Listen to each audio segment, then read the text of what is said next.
chose indescriptible, je vais dire. Avoir cette force-là derrière nous, durant la dernière séance à Dakar, le coach avait organisé ça. Il nous avait fait la surprise d'aller s'entraîner à Dakar, pardon, dans ce magnifique stade de Léopold Sédar Senghor, devant 60 000 spectateurs. Je pense que c'était quelque chose d'inoubliable pour nous. C'est quelque chose que j'avais senti en 2019 quand on est revenu de la CAN, quelque chose que j'avais senti en 2022 quand on est revenu avec cette coupe-là dans notre pays. Et c'est quelque chose que j'ai envie de ressentir encore un soir du 18 janvier, 19 janvier, Inch'Allah, quand on rentrera au pays, j'espère. Et c'est important pour ceux qui sont dans leur première CAN de sentir ça. Parce que quand on décrit avec des mots, c'est difficile à décrire avec des mots, mais quand on le vit, c'est quelque chose qu'ils ont envie de revivre. Et c'est motivateur, c'est très motivateur. Et je leur ai dit que ce qui s'est passé dans ce stade-là, c'est seulement 10% de ce qui va se passer si on arrive à ramener cette coupe dans notre pays. Donc il va falloir respecter tous les adversaires, le Botswana demain, le Congo, le Bénin et tous ceux qui arriveront sur notre route. Et on va les respecter tout en jouant notre jeu et en montrant qu'on joue pour le peuple sénégalais. Et je tiens à les remercier de tous les supporters qui sont venus dans ce stade-là. Et j'espère que tout le peuple sera derrière nous jusqu'à la fin, Inch'Allah. Bonjour Maman. Je ne pense pas que la possession est hystérique parce qu'on fait pour faire bouger en bloc pour aller de gauche à droite et aussi varier parfois certains principes de notre jeu. Parfois il y a la profondeur, parfois aussi il y a des jeux combinés, surtout sur les côtés. Donc je pense que face à des blocs bas, en Afrique il y en aura beaucoup. Donc, sûr que nous on a souvent la balle, donc ça nous permet d'avoir des solutions, de la faire passer de gauche à droite. C'est sûr qu'il faut mettre de la vitesse, qui est très très important. Au bout d'un moment, il y aura des brèches qui vont s'ouvrir et si on passe, essayer d'être efficace dans la surface adverse. Bonjour coach, bien c'est Sam de RFI. Coach, vous allez discuter votre première CAN en tant que sélectionneur titulaire. Moi je voulais savoir comment vous collaborez avec les anciens comme Kalidou qui ont fait 5 CAN, comme Ghana, comme Sadio. Comment vous les associez peut-être à la réflexion sur l'équipe, sur la composition? Est-ce que vous arrêtez comme collège 5-6 jours à l'équipe pour discuter? Comment ça se passe? Oui, bonjour. Non, c'est aucun souci. De toute façon, mon management, j'aime prendre l'avis des joueurs, surtout que des joueurs qui ont connu la CAN. C'est sûr que c'est la première fois en tant que le sélectionneur. J'ai connu la CAN 2022 en Côte d'Ivoire. Et là, aujourd'hui, je suis à la tête de cette sélection avec des joueurs qui ont eu 5 à 4 CAN. Donc c'est bien de s'appuyer sur eux, et ils sont importants, même si ce n'est pas une CAN, c'est bien de s'appuyer sur les joueurs et de les concerter et de voir de quoi ils pensent de pas mal de choses, et ça c'est important. Mais après, il y a moi derrière qui a fait mes formations, qui sait comment aborder les compétitions. Je les ai déjà jouées, je les ai déjà connus sur un autre terrain qui n'est pas peut-être en tant que sélectionneur. Et je sais que ce n'est pas une compétition pas du tout facile.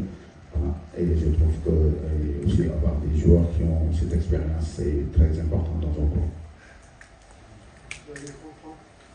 La mine, donc, je l'ai dit à la question précédente, je pense qu'on ne se cache pas derrière ce statut de favori.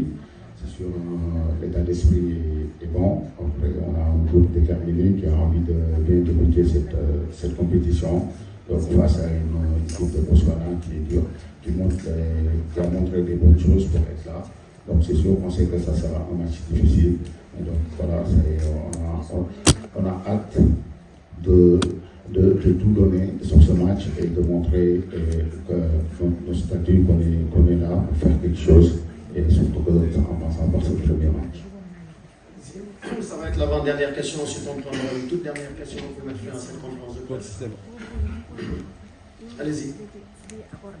Oui, coach, ça va? Oui, coach. 2017 et aujourd'hui, qu'est-ce qui change dans votre façon d'aborder une telle compétition? Est-ce que vous avez un rituel particulier qui est resté entre votre première participation et aujourd'hui, que vous répétez pratiquement à chaque fois que vous abordez une telle compétition? Merci. Monsieur le capitaine, avant de répondre, je vais essayer de réduire le volume.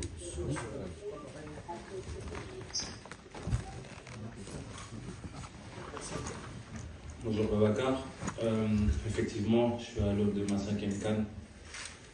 Très fier d'avoir fait 5 CAN avec le Sénégal.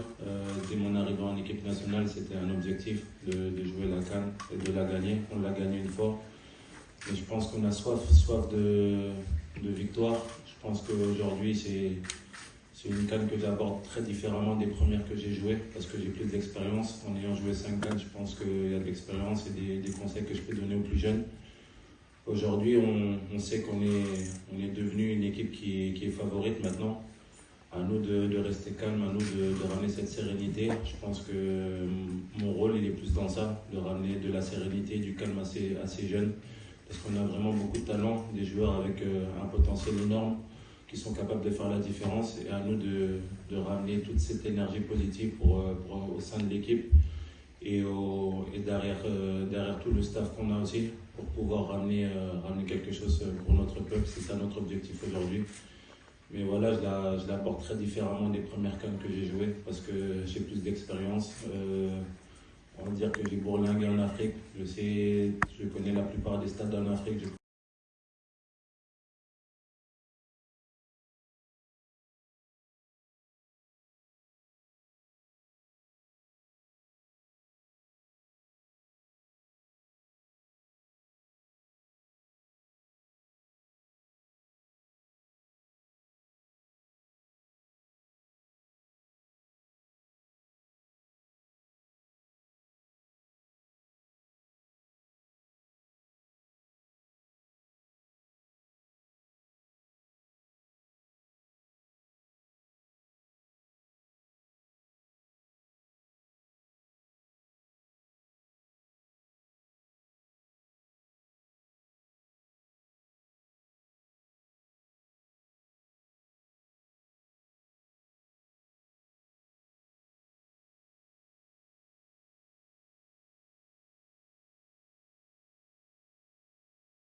Effectivement, c'est décevant de perdre un joueur comme Hassan pour cette Coupe d'Afrique, comme perdre Ilaï Kamara. Vous savez, c'est le rêve de tout joueur quand il joue en sélection, c'est de jouer la Coupe d'Afrique et de jouer la Coupe du Monde. Lui, il n'aura pas l'occasion de jouer la Coupe d'Afrique, mais je pense que dans la tanière, il y a un joueur qui a vraiment connu ça, c'est Edouard Mendy. Et c'est le joueur qui a le plus parlé avec Hassan parce qu'il sait ce que c'est. Il sait ce que c'est de commencer une compétition et de ne pas pouvoir même pas commencer la compétition parce qu'il a été blessé à l'échauffement en 2019 et ça l'a pas permis de disputer cette Coupe d'Afrique. Donc c'est la personne qui a le plus parlé avec Hassan, il lui a donné des conseils, il lui a dit ce qu'il devait faire. Et si vous avez suivi la chose, c'est que la CAN suivante, Edouard Mendy l'a gagné grâce au tir au but et aux arrêts qu'il a fait au tir au but. Donc j'espère, c'est le moindre mal que je souhaite à Hassan, qu'il gagne cette Coupe d'Afrique la prochaine fois. Mais en tout cas, il est avec nous aujourd'hui, il fait partie de ce groupe-là. On l'a gardé avec nous le plus longtemps possible. Et aujourd'hui, il est rentré à Como, mais on lui a dit qu'il devait absolument revenir si jamais, Inch'Allah, on atteindrait la finale. Mais c'est important que tous les joueurs qui ne sont pas dans le groupe restent avec nous les joueurs comme Mila qui restent en contact, qui prennent des nouvelles, ça fait très plaisir, mais aussi les joueurs qui ne font pas partie de ce groupe, parce qu'il y a des joueurs qui sont restés à la maison, et à nous de les respecter sur le terrain, et à nous de nous donner le 100% pour pouvoir leur permettre de vivre quelque chose de grand avec le Sénégal, que ce soit en dehors ou dans le groupe. Le plus important, c'est que tout le monde qu'on soit un seul cœur uni, qu'on aille le plus loin possible, et c'est sur ce chemin-là qu'on va ramener les joueurs qui seront absents.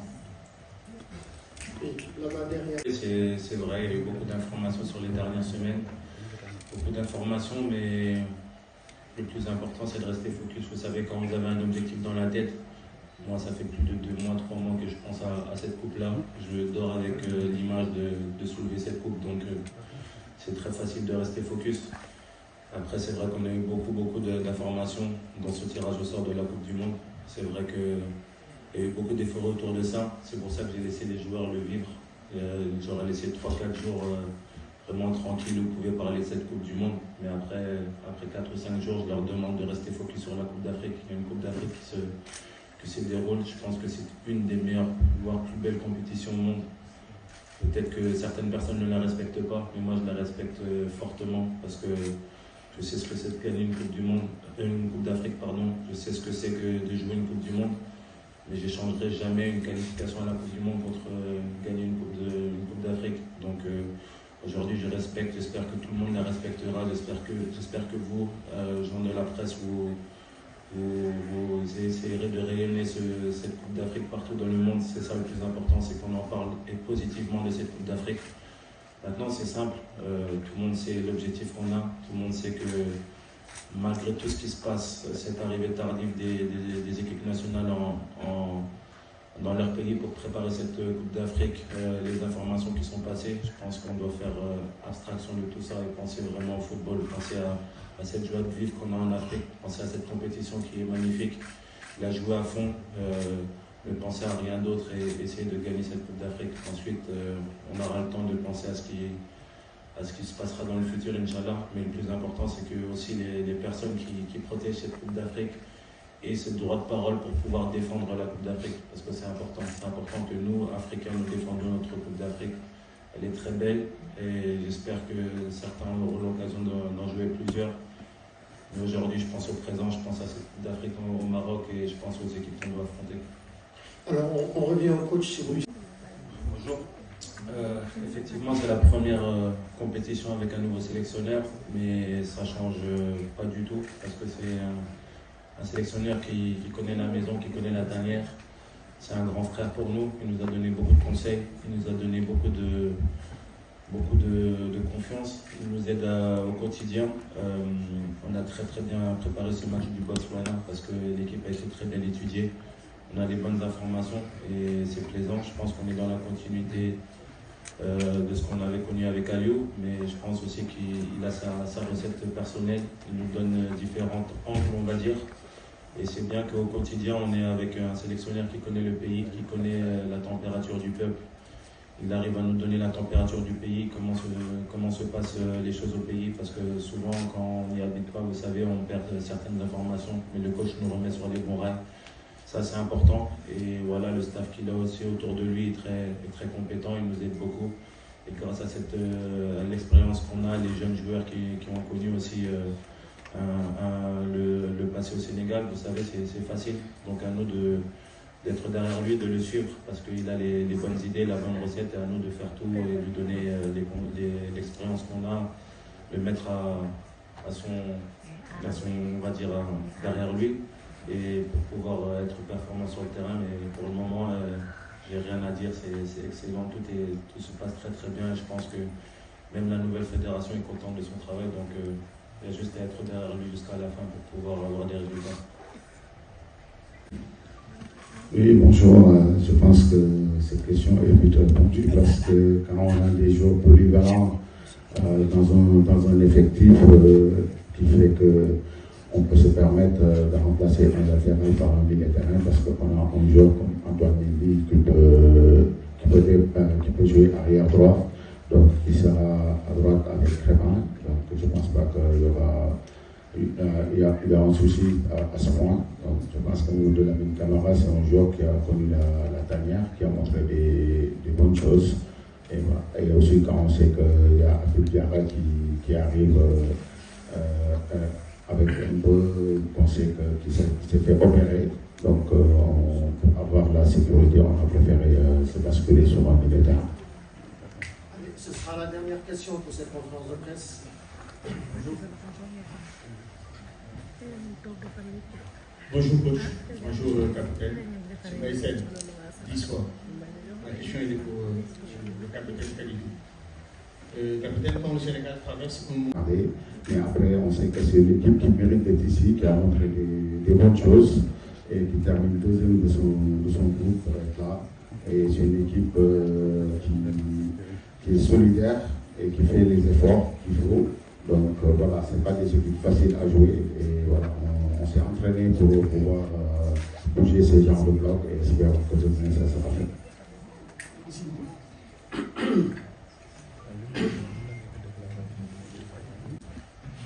Bonjour Bassel. Effectivement, tu as bien analysé l'équipe. Ouais, ça arrive. On sait que dans un match, tout ne peut pas être parfait. On ne peut pas être bon de la première à la 90e minute. Il y a des temps forts, des temps faibles. Les temps faibles, il faut essayer de les gérer du mieux possible. Personnellement, j'essaie de ramener, comme je l'ai toujours dit, de la sérénité à cette équipe, bien défendre. Vous savez, les temps faibles, c'est souvent pour les défenseurs. C'est à eux de communiquer, les défenseurs, le gardien. Puis quand on a un gardien comme Edouard Mendy derrière toi qui te met en alerte tout le temps, c'est un peu plus facile. Même en jouant avec Mori ou Yevan, c'est simple parce qu'il parle beaucoup.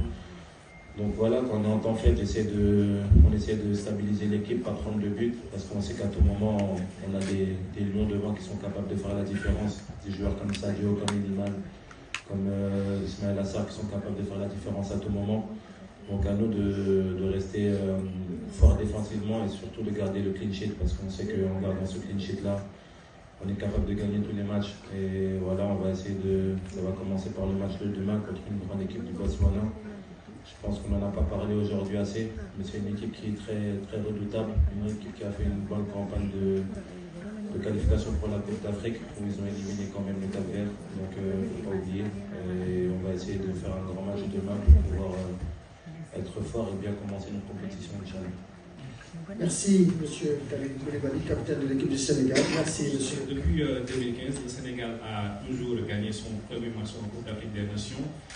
Cette obligation de résultat n'est-elle pas une pression supplémentaire pour vous et votre groupe, surtout que vous découvrez la compétition? Merci. C'est sûr que gagner son premier match de la compétition est très important, ça permet de bien aborder la compétition. Ça c'est sûr, on le sait, c'est un objectif comme dans un match pour match. Donc c'est sûr que, comme vous l'avez bien dit, le Sénégal a assuré depuis 2015 son premier match. Pour moi, ce n'est pas une pression, donc c'est une motivation supplémentaire. Donc on a envie de bien débuter ce tournoi, donc ça passe par demain. Et espérons que demain on va commencer cette compétition par une belle victoire. Bonjour.